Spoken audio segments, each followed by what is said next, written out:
Light workers, welcome to Friday, welcome to the world, welcome to this beautiful time in which we are living. Today I'm going to talk about honey, and I'm going to talk about how we can kind of get through these days, how we can get through them in the best way possible. So I'll see you in the next bit.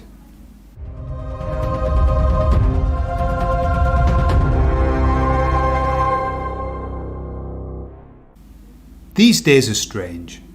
These days are weird. And these days are filled with like a pulling and pushing that's going on at the moment. There's a pulling and pushing going on. What do I mean by that? What I mean is that the baddies are pushing their agenda in an extreme way, and they're using the media to do that. What are they doing? They are pushing their agenda by creating as much fear as they can. Now, they're creating fear in two camps, right? It's very important now for them to create fear in two camps, and I want you to start being aware of this. We've got the fear that they're creating in the camp of the dead, okay? And it's ironic that the fear that they create in the camp of the dead is fear of death. Okay, but the dead, the walking dead, those who are in deep coma. And so the fear that they're creating there is there's a new strain, we'll never get out of this, people are dying all over, people are having the vaccine and then dying of COVID, because you can't guarantee after the first one that you're going to be okay, you've got to have two. And so if you do die after the first one, it's got nothing to do with the first one. It's got to do with the COVID. Okay? That's just something I read this morning. Man who worked for the National Health had his first vaccine and died.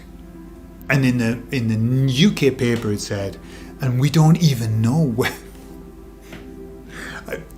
how they could even do this. It's just beyond me. But of course, when you're awake, everything looks obvious, doesn't it? Everything looks obvious. But they said he had his first vaccine. He's been sheltering in place for the whole of 2020, right? Never been outdoors, sheltering in place, working from home. He had his first vaccine and he died of COVID. And they said, we don't even know where he got it from. We don't know where he got it from, but isn't it terrible? And then underneath, doctor, disclaimer.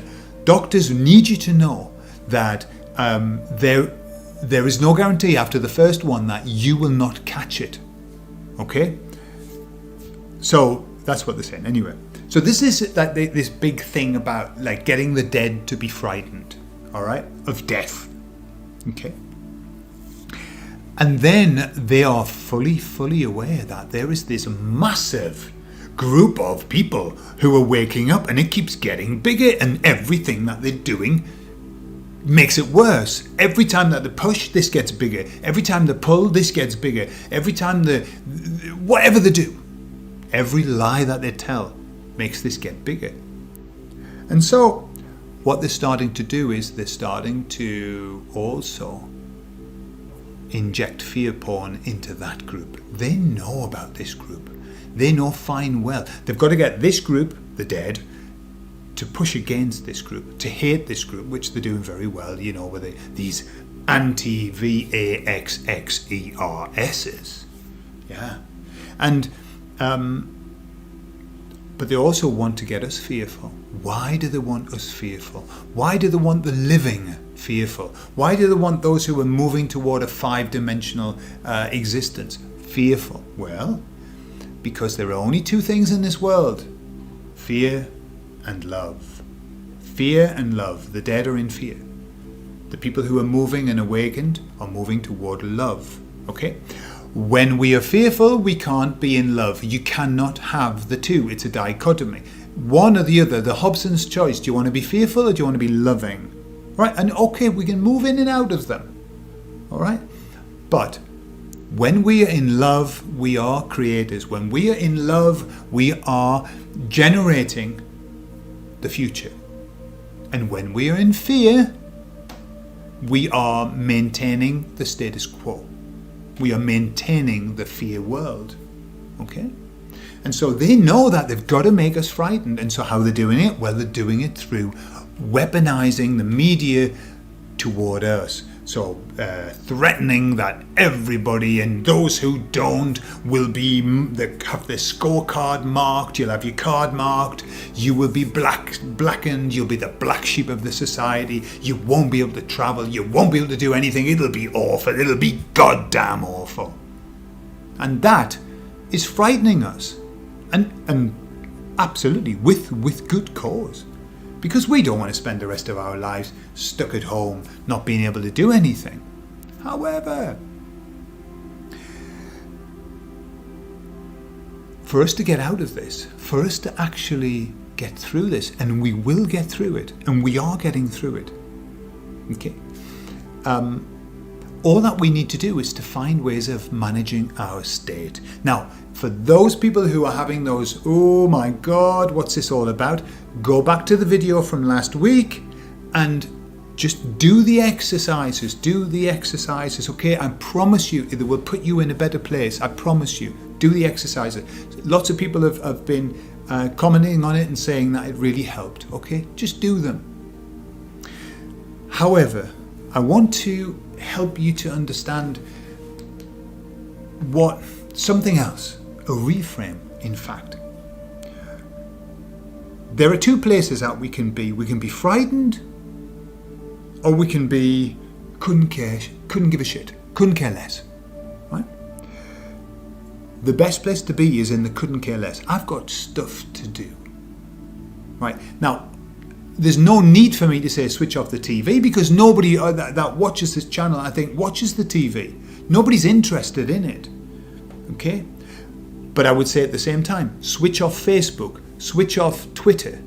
Don't go raking through those horrible, horrible, demonic platforms. That's what they are. How do you know? How do you know they're demonic? Because when you spend any time in them, all you have to do is ask yourself, how do I now feel?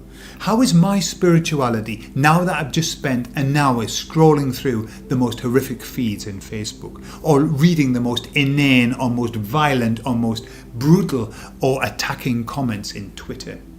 Okay? That's all you have to do. Your body is the barometer of whether something is good or not. How do you feel after it? If you look at Facebook and you come off feeling wonderful, keep looking at Facebook. If you spend an hour on Twitter reading the comments and you feel uplifted and stronger, keep reading Twitter. But my guess is not. My guess is no, you'll actually feel a lot worse, right? So just be very, very careful about what you put in. Remember the expression, the old expression, which was brought about when they first invented computers: garbage in, garbage out. Garbage in, garbage out. If you allow those horrible beings to fill you with garbage, that's what's going to come out. That's what you're going to think, all right? Remember, we're so much better than them. We've got so much to offer this world and to offer this existence. Their dark, horrible, heavy, satanic way of being is just not interesting anymore. Turn away, and it brings us down, and we can't afford it. We cannot afford to be brought down. So, that aside, let me tell you about a story. I'll tell you a story. There was a man who was being chased by a tiger, and he was running at full speed. The tiger was gaining on him. The tiger was going to get him at any moment. And he turned around to see where the tiger was, and he didn't realize that he just ran off the edge of a cliff. And he went tumbling down the cliff, but it had a slight angle, so he was sliding. And in his panic, the only thing, he was trying to grab things, and finally he grabbed a very small tree, like not even a tree, a sapling that was growing out at the side of the cliff. He grabbed it with his hand and it stopped his fall. And he looked down below, and all there were like hundreds of feet below, rocks. He knew that if he fell, he would be dead.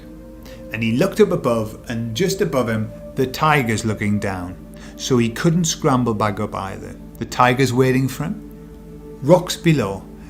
And hey-ho, what happened except the sapling that he was holding was only hanging on to the soil on the rocks, and it started to come away from the rock. And so the only thing that was keeping him on that cliff was about to break free and let him fall to the bottom. Certain death above him, certain death below him. And as he stood there, he noticed that just next to the tree, some wild bees had made a honeycomb, and there was honey running out of the honeycomb. And he took his finger on his free hand, because he was hanging on with his other hand. He took his finger and he tasted the honey, and he said, "Man, that is the sweetest honey that I've ever tasted." So what's the point of that story? The point of that story is the same point as this story. A man was taken prisoner by the other side, and they put him in the jail, and they said to him, "Not tonight, but tomorrow we are going to flay you and then kill you." Okay, flay is to like take the skin off while you're still alive. Okay, and then they locked him up, and they went off to have a party or whatever. And the man was sitting, and he could not get to sleep. And then he remembered years ago that he was taught by somebody to be in the moment, to live in the moment. And his teacher told him that there's nothing else except this moment. The future doesn't exist. The past doesn't exist. The only thing that really exists is this moment. And if you're in this moment, nothing can touch you, because this is the moment. Nothing enters into this moment. And when he remembered that, he was able to go to sleep. And he slept very well. Okay? And all right, happy ending. In the morning, the soldiers had all died because they'd eaten some bad food, and he escaped, and he was all right. Okay? In one universe. In another universe, they flayed him alive and he died. Okay, so what is the point of these stories? What's this about? This is about knowing that even if there's a bad ending, a possible bad ending, or even if there's a possible good ending, that cannot affect how you are in this moment. Because in the moment, nothing exists except bliss. Right? What do I mean by that? I'm talking to you. I'm not under any threat. I'm breathing. I'm able to think. Everything's functioning right. I've had my lunch. I feel wonderful. This is a beautiful moment. It doesn't matter what's happening, what could happen in a minute, what could happen tomorrow. It doesn't matter. What's happening now in this moment is beautiful. And so all that we need to do is to bring ourselves back and taste the honey. Right? Because right now, everything's okay. Everything's okay. When I was young and being brought up as a very, very, very, very unhappy Jehovah's Witness, my father, who was a very, very unhappy Jehovah's Witness, you've seen the pattern there, he was a particularly violent man, and he believed in the refrain, "Spare the rod and spoil the child." You know, it came from the Bible, from the Old Testament, I think. And he would hit us with a regularity that was unnatural. So what would happen is we would go to the meeting, right, on a Sunday morning, a Thursday, a Tuesday. It really didn't matter. Every meeting was exactly the same. We would misbehave, which meant that we just were being normal children trying to get through 2 hours of sitting in the same place with the most piss boring information being waffled over us. Yeah, so we would misbehave. That would be shifting around in our seat, not concentrating, chatting, and my father would say, right, you three, when you get home, I'm going to give you the thrashing of your lives, okay? From that moment until we got home, life was hell. I lived in a living hell. I was in the most horrific place I could possibly imagine. I was fearful.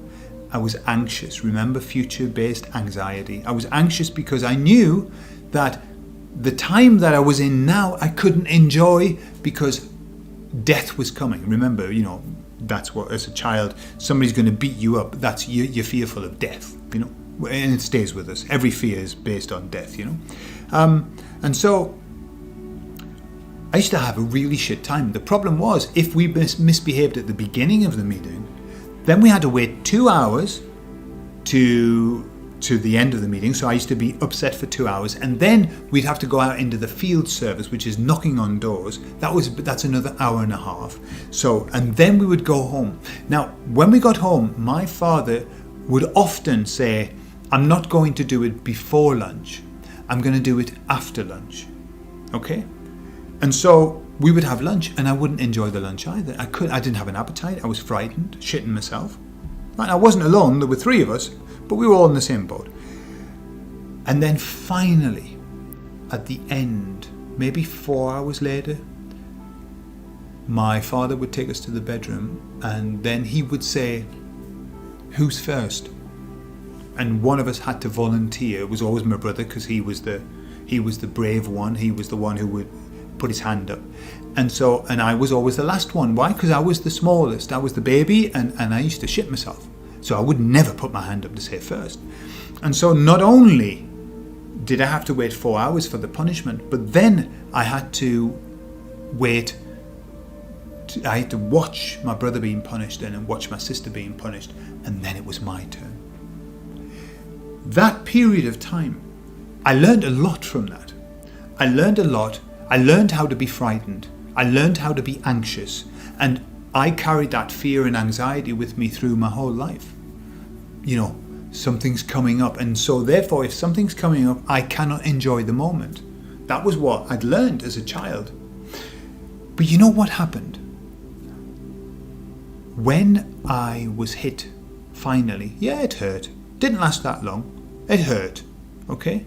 My dad did seem to enjoy that bit. At the end of it, I felt this incredible relief. It was an awesome relief of like, oh, that wasn't so bad. That wasn't so bad. In fact, when I compared the two, the 4 hours of waiting for it to happen, and then the 1 minute of it happening, or 2 minutes, I don't know. The 1 and 2 minutes of it happening were nothing compared to the worry that I had about it happening. You see what I'm getting at? The worry about it happening is always worse than the happening. The happening is normally really swift, just like death. It happens in a moment, right? If somebody's going to beat you up, they're going to beat you up. Okay? And it doesn't last that long. Because people don't have that, my father didn't want to do it for an hour. I mean, that would his arm would be aching, wouldn't it? So it was very swift. It was done. And so I actually started, when he started to hit me, I started to feel better. Because it was over then. It was being done. And then afterwards I was in this wonderful world of, fluffy world of, I was crying, but I was thinking, it's over now, it's done. Until the next time. All right.